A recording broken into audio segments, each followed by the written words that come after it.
Good morning, Philippines! Good morning mga kabombo! Asin ngunyan, kita na naman nagmag-iiribahan sa tuyang segment na Health and Beauty Tips.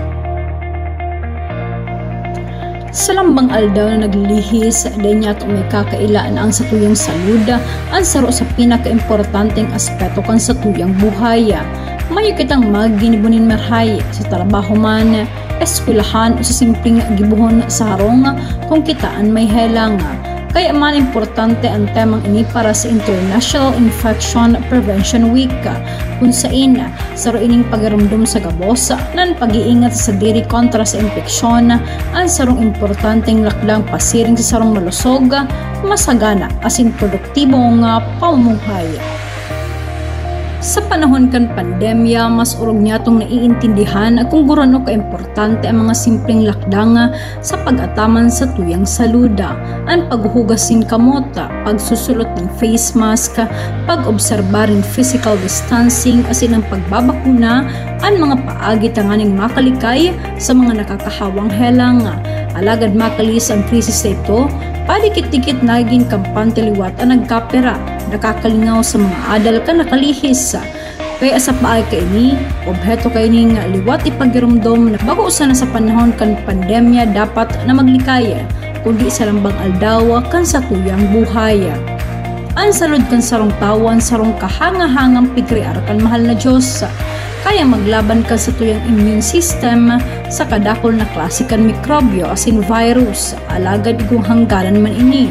Kaya kung kita ang kulang sa turog, dahil nagkahakanin tama, mayong ehersisyo asin dahil naglilinig sa kapalibutan, nagbabaan sa tuyang resistensya, duman man nagpupuon na maglaog ang manlain-lain na klasikan infeksyon, gikan sa simpleng sipon asin trangkaso, hasta sa mga seryosong helang siring kag TB, dengue o COVID-19 na.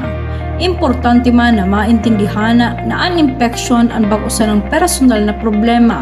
Saro ini nga panlipunang issue. Halimbawa, kung ang sarong paratok doon igwang helang asin naglaog sa eskwelahan, pwede kaining mahawaan sa iyang mga estudyante. Kung ang sarong obrero sa food industry anday naglinig ng kamota asin igwang infeksyon, pwedeng magdara ini ng pagkalason sa mga pagkakana. Bot sabihon ang sa tuyang salud ang igwang direktang epekto sa kasalbaduhan asin kapakanan kan iba. Kaya ang lambang lakdang na sa tuyang pigigibo tanganing mamantinir na malusok ang sa tuyang saliri, ang sarong klase ka na malasakit sa kapwa. Apara digdi, dapat man niyatong tawan doon na ang papel kan edukasyon sa infection prevention. Kay puhan ng padagos na kampanya asin impormasyon na urog na sa mga liblib na lugar na pwedeng kulang sa akses sa serbisyong pangsaluda. Ang pagtutukdo sa mga kauvenan mapadapit sa importansya kan personal hygiene, tamang pag-inom ng bulong, asin importansya kan bakuna, ang pundasyon kan sarong malusog na futuro. Sa siring na paagi, pag-usa ng paramientras na solusyon ang sa tuyang maaabot, kundi panghaluyan na pagbabago sa ugali asin pananaw sa lipunan. Di man niya pwedeng lingawan ang papel kan gobyerno asin mga institusyon sa pag-urulay na ini. Nararapat sana na asin magpatupadin mga pulisiya asin programang nagsosuporta sa klinigan asin kalusugan kan mga mamayana. Ang bastanteng pondo para sa health center, kampanya kontra sa self-medication, asin madaling access sa serbisyong medikal, ang nagkapera sana sa mga konkretong lakdang na kaipuhang pagkusugon. Alagad sa ibong kan gabos na ini ang pinaka-epektibong sandata niya to iyon sa diring disiplina as responsibilidad. Nasa tuyong mga kamot ang kapangyarihang pugulan ang paglakop kan helang, ang regular na paghuhugas kan kamot, paglikay sa mga matatawong lugar kung kita may helang, asin pag-inom ng bastante na tubig ang nagkapera sana sa mga simpleng lakdang na igwang dakulang epekto.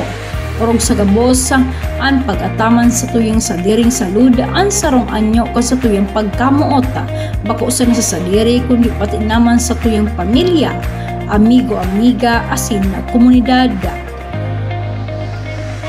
Sa satuyang paglalakbay pasiring sa malusog na pamumuhay, day may kakailan ang karamana, disiplina asin pagkasaro, ang importanteng sangkap ng aning mamantinir ang kasalbaduhan kontra sa mga helang asin impeksyon.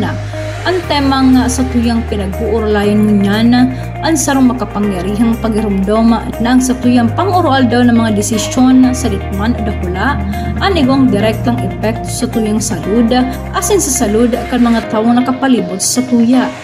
Sa taho kan modernong panahon kung saan marikas na nagkukuryat ng impormasyon, pati naman ng mga helang, importante ang pagiging mapanuri asin maingat bakong bastante nag-aasa na kita sa mga ospital asin health workers. Responsibilidad niya to gabos ang pangataman ang sa tuyang sandiri asin ang lambang saro. Ikan sa mga simpleng paghuhugas kan kamot, tamang pagtakop kan sa tuyang mga musok kung kita nag-aabo, paglikay sa pagkuriyat kan sa lang impormasyon mapadapit sa tuyang kalusugan, hasa sa pakikisumaro sa mga programang pangsalud kan gobyerno, gabos kan mga inian konkretong lakdang, tanganing mamantinir ang kalusugan kan lambang saro sa tuya. Ang kalusugan ang bakusan ng pisikal na aspeto kan sa tuyang pagkatawo. Iniman ang igwang kaaraman sa tuyang emotional, mental asin panlipunan kamugtakan.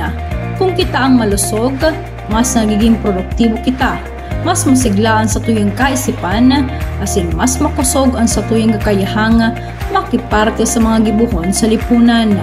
Kaya man ang paglikay sa impeksyon, ang bakusan ng ulayan kan pag-ataman sa tuyang salud. Iniman ang lakdang pasiring sa mas marhay na kalidad kan sa tuyang buhay, asin kalidad kan futuro kan sa tuyang mga kaakian. Sa huri, ang pagiging malusog, ang bakong pribilehiyo sa nagkapira. Ini ang karapatan kan lambang saro sa to. Alagad kaakibat kan karapatan ini, ang tungkuli na proteheran ini. Sa tuyang simpleng pakikisumaro sa mga kampanya sa International Infection Prevention Week, ippapahiling niya to ang sa tuyang pakikisumaro sa obhetong magbilog ng mas matatag, mas disiplinado asin mas malusog na lipunan. Naway magin-ugat sa tuyang mga puso asin isipan ang mensahe kan sa tuyang temang ngunyan. Day kita maging kampante, day niya to pagbaliwalaon ang mga simpleng lakdang na makakasalbar sa tuyang buhay. Sa huri, tandaan niya to na kalusugan ang bakusan na para sa tuyang sadiri, kundi para sa futuro kan bilog na nasyon. Kaya po ngunyan, piliun niya to na ingatan ang sa tuyang salud, asin likayan ang mga impeksyon para sa tuyang sadiri, para sa tuyang pamilya, asin para sa mga masunod na henerasyon na.